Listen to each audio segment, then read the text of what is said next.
السلام علیکم۔ آج ہم فارسی کے اپنے دوسرے سبق کا آغاز کرتے ہیں، اور آج ہم حروف تہجی کو، جیسا کہ ہم پہلے بیان کر چکے ہیں، آج ہم کلمے کے بارے میں گفتگو کریں گے۔ جب بھی مختلف حروف تہجی کو آپس میں جوڑا جاتا ہے اور ان کی ترکیب سے ایک بامعنی لفظ وجود میں آتا ہے تو اسے ہم کلمہ کے نام سے موسوم کرتے ہیں، یعنی کلمہ کسی بھی بامعنی لفظ کو کلمہ کہا جاتا ہے۔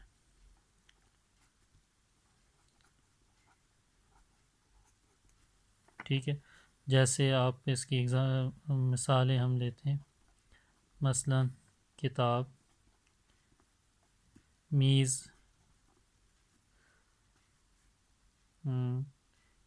صندلی، قلم، خواندن، گفتن وغیرہ۔ یہ ہمارے پاس مختلف کلمات ہیں۔ اب ہم اگر اس کو کلمے کی مزید غور کریں تو ہم دیکھیں گے کہ کلمے کو، یعنی کلمات کو ہم تین بڑی قسموں میں تقسیم کر سکتے ہیں۔ تو کلمے کی اقسام جو ہیں وہ یہ ہوں گی۔ پہلی قسم کو ہم اسم کا نام دیتے ہیں، دوسری فعل، اور تیسرا حرف۔ تو سب سے پہلے اسم کو سمجھتے ہیں۔ اسم کیا ہے؟ اسم ایسا کلمہ ہے جو کسی شخص،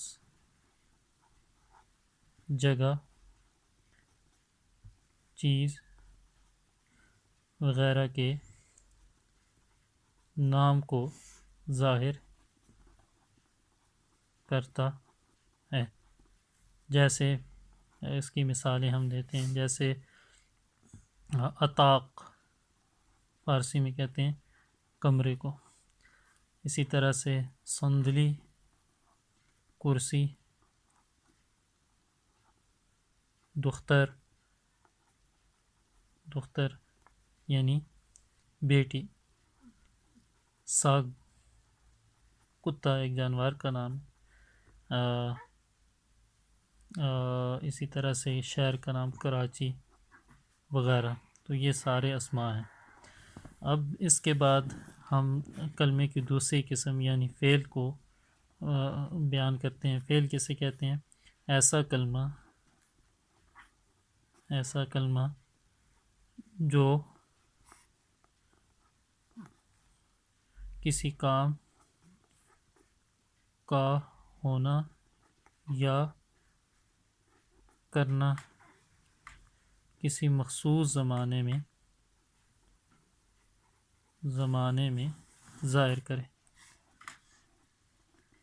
یعنی کسی کام کا کرنا یا ہونا کسی خاص زمانے کے حوالے سے ہو۔ جیسے او رفت، وہ گیا۔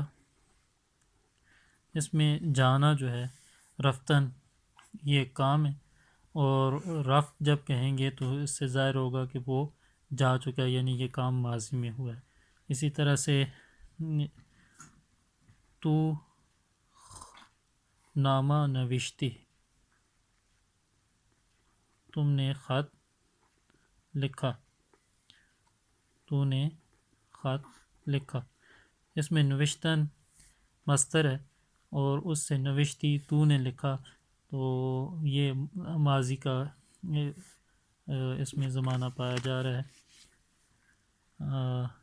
باران، می بارت، بارش ہو رہی ہے۔ تو اس میں یہ بارت جو ہے یہ فعل ہے۔